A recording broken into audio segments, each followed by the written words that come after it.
So we've waited the 20 minutes that we needed to wait for the steeping bag. Still nice and warm in here. Bob this up and down one more time. Look at all that color that's come out of that. It smells delicious. Love this stage of the beer making process. So now we're going to remove the steeping bag. Ooh, hot, hot, hot, hot. And what we want to make sure we don't do is squeeze this bag. And the reason for that is we don't want to release the tannins off the seed, off the malt seed covers.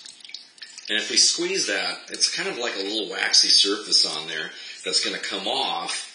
And it will, a good palate will be able to taste that in your beer. So we want to minimize the effect of tannins at this stage.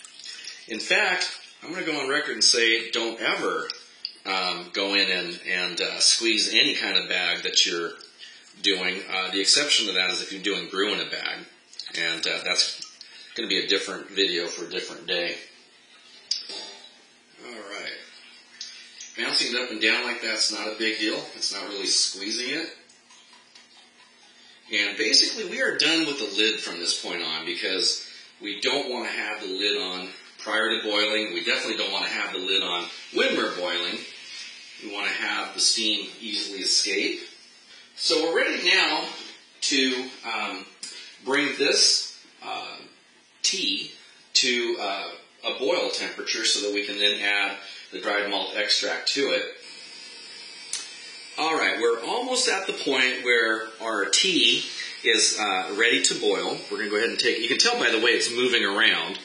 And this is where you have to really be careful as you approach about, well, it depends on your elevation, but here in Reading, as you approach about 205, 206 degrees, it can start trying to boil over. Now, even though we don't have our dried malt extract in here or liquid malt extract or anything in here, just the amount of sugar that we extracted from the 1 pound of grains that we steeped in here can be enough to do a potential boil over. There's a couple of different ways to combat a boil over. One is to use a spray bottle with water in it. This has star sand in it, so I'm not going to use that on my beer. My preferred method is just really keeping an eye on it and having a trigger finger on the amount of propane that I'm supplying. If you're doing this on your kitchen stove, the same thing would apply. You have to be careful if you have an electric stove because the electric filaments stay hot even after you turn the stove off. And that's another reason to go with either propane or gas if you want to stay on your wife's good side in the kitchen. And this is pretty thin. There's 3 gallons of water in here and just 1 pound of steeping grains. So I don't expect to worry too much about a boil over, but it's always good to be prepared. The amount of foam that you see on the surface right here is a good indication of whether you're going to have a potential boil up or not. This, if it's got very few bubbles and a thick skin, is going to be way more likely to boil over than right now when it's not.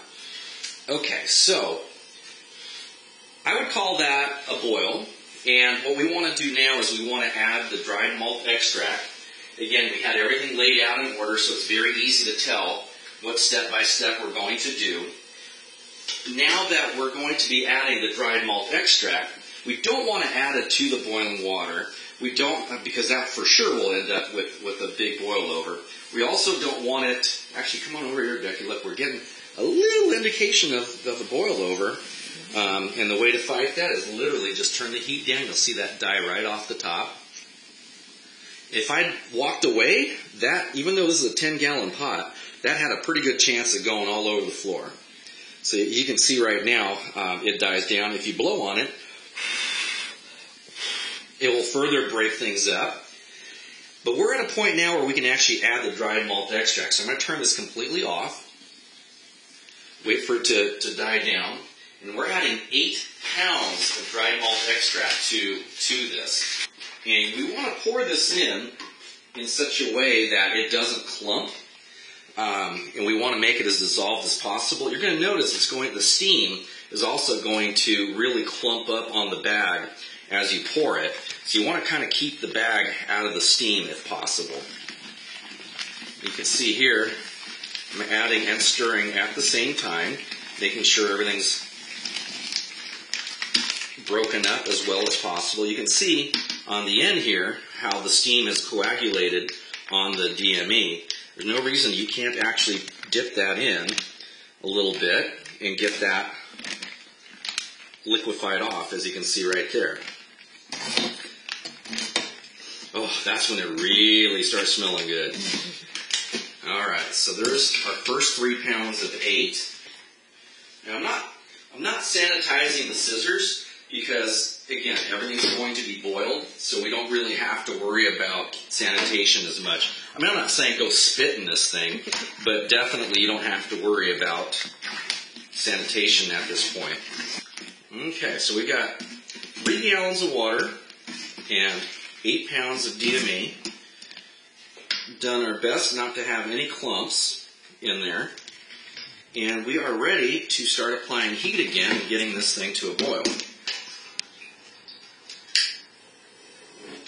Our recipe calls for a 1-hour boil, and we're going to have a 1-hour hop addition.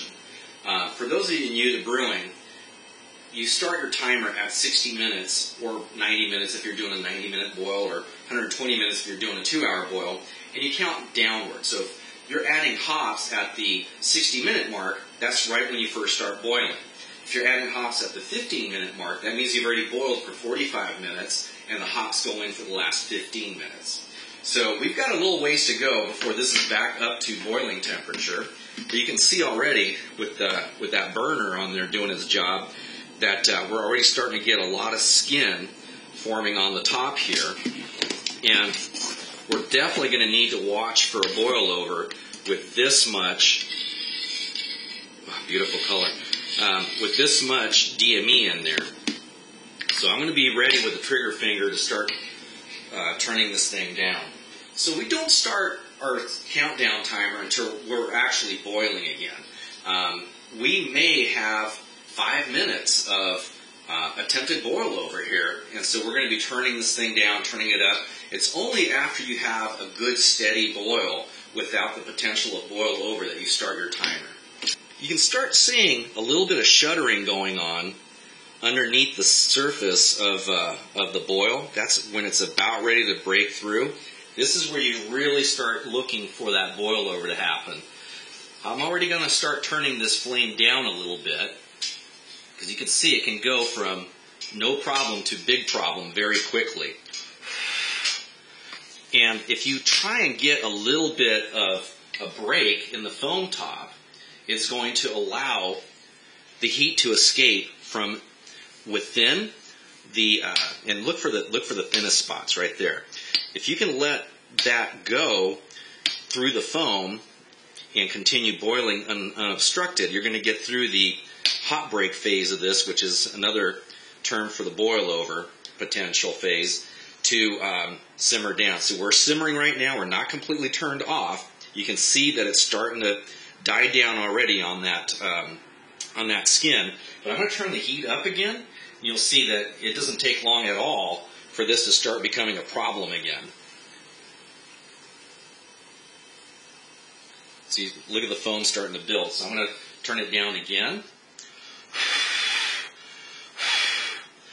And blowing on it like that gets it back to where you see the surface, and it gets past that boil over phase again. Trust me, this takes a bit of practice. A lot of times people think that stirring prevents this from happening, and it's pretty much the exact opposite, because you're actually adding the foam in a circle. What you really want, if they say stirring, this is the kind of stirring we're talking about. Keeping that to where it's exposed so that you have a boil up area, and then the foam ends up dying down on its own. What people will sometimes do is they'll actually take and spoon up some of this excess and toss it out. I'm not a fan of that because, although I don't really have proof of this, it seems like when I've done that in the past, my head retention hasn't been as good in the final product.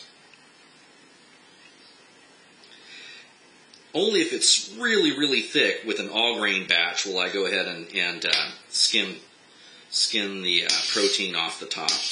Always keep an eye on it during this stage. Actually, kind of keep an eye on your boil at all times, because especially on a windy day, you might think you're safe. The wind is keeping the foam knocked down. You walk away for a few minutes, the wind dies down. All of a sudden, you've got a lot more heat. You don't have the air moving the foam off the top. You come back and you've got half your beer. Well, maybe not half your beer, but half your wort is on the floor. Hi, neighbor. It's almost gone. Yep.